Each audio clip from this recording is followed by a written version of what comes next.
Hey there, my wedding planning friends, and welcome back to my channel. If this is your first time here, thank you so much for clicking on my video. I'm Emily Summer. I'm a wedding planner based in Montana, and I make weekly videos on wedding planning tips and advice. I also am the owner of a bridal shop here in Missoula called Velvet Bride. In today's video, we're talking all about bustling your wedding dress.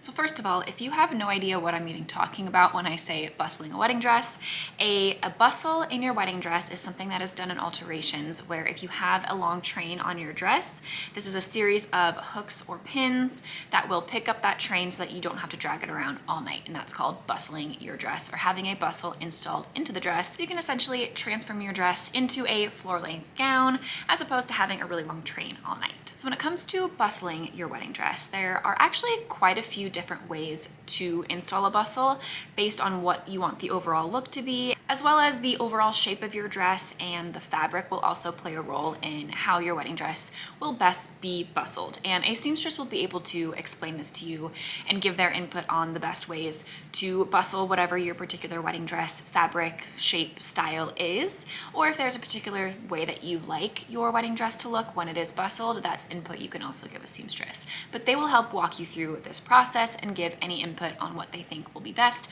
for your particular style of dress.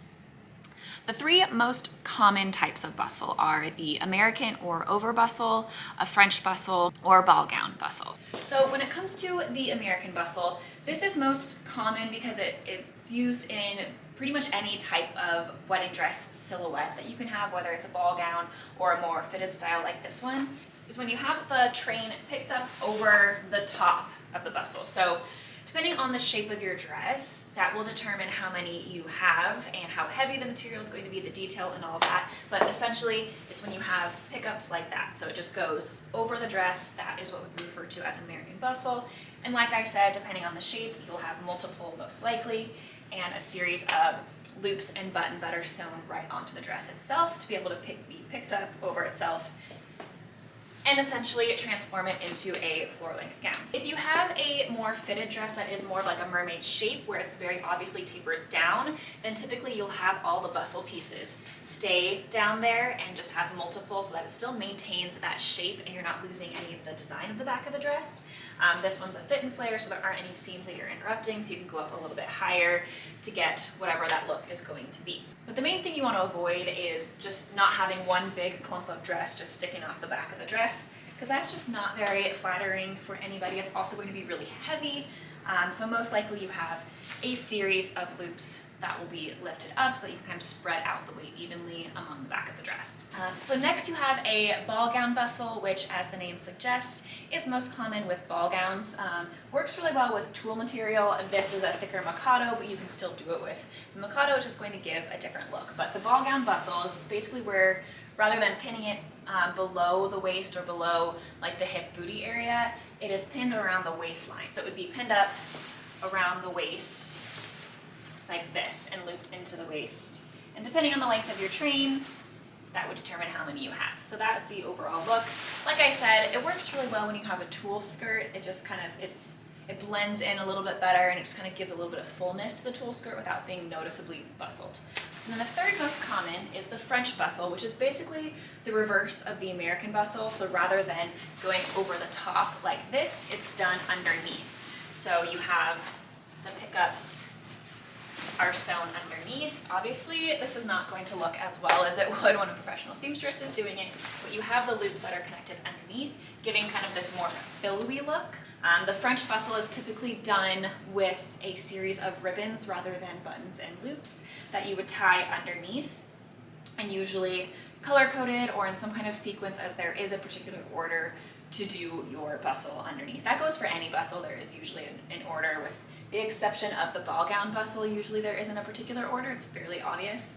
But the American and the French bustle, there's usually a particular order that you have to do them in order for it to lay the way that it's supposed to. So while those three are the most common bustle types, there are a couple of others that are options. They're just not very common.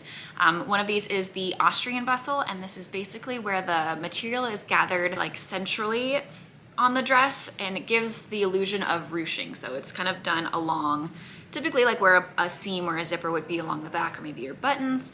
It's gathered centrally, and it kind of gives the illusion of ruching down that seam. And lastly is the train flip, which is basically where you just eliminate the look of a bustle whatsoever, and the train is brought completely under the dress and kind of lifted up into the inside of the dress and pinned to itself, so that you're just basically turning it into a floor-length gown without showing any sort of pickups. So this is for the brides that absolutely hate the look of any kind of bustle. Again, it's not very common, and it is fairly difficult to achieve that bustle on your actual wedding day without fully taking the dress off. So that's something to keep in mind if you are trying to do a quick transition into your bustle. The train flip is probably not the way to go, and this works well with thicker material. Definitely not a fitted dress, because you do have to be able to fit the train up inside the back of the dress again. So it usually works better with fuller dresses or a thicker material, so that you're able to kind of hide the look of the fabric underneath the dress. Some tips when it comes to bustling your dress in general: don't forget to budget for this piece. The majority of wedding dresses are going to come with some sort of train, so most dresses are going to need some kind of a bustle, so make sure that you are factoring that into your wedding dress costs as well as your alteration costs when it comes to budgeting for your overall wedding attire budget. You want to make sure that you are factoring in that bustle, and the price of a bustle can vary depending on the fabric, the length of your train, the actual bustle type you're going to get. So there's a lot of factors that can go into this, as well as your location will probably vary and be different than what I'm used to here. I will say for the most part, a bustle for most dresses here that I see is usually about $100 to $200. But like I said, there could be a lot of factors that go into this price, so that could vary wherever you are at. Secondly, make sure that you bring someone with you to your final fitting with your seamstress, so that they can see how the dress is bustled. And I highly recommend taking a video, or having that person take a video of the seamstress showing you how to do the bustle, because like I mentioned before, most bustles will have an order that they need to be done in order for it to give the proper look and be able to be the length that it needs to be. So it's one thing to watch the seamstress do it and you think that you have it, and then come wedding day, it's really easy to forget what order it's supposed to be, or just in the heat of the moment, pressure's on, forget how to bustle the wedding dress. So I always recommend having a video so that you are able to reference that back on the wedding day when it comes time to actually bustle your dress. And finally, it's a good idea to pack backup emergency kit items for your dress bustle. If your dress is really heavy, I have seen bustles break, or like one little piece of the bustle, and then you have this one chunk of your dress that's dragging around all night. So if that does happen, make sure that you just have backup a sewing kit, like a needle and thread, so that you can either sew that button back on or just sew onto your bustle where that pickup should be, as well as safety pins. You can bustle a dress with safety pins pretty easily as well, which I have had to do at weddings before. So make sure you've got some backup plans just in case something does break on your bustle. Hopefully you found this video helpful. If you did, please like and subscribe to get weekly videos on wedding planning tips and advice, and we'll see you next week.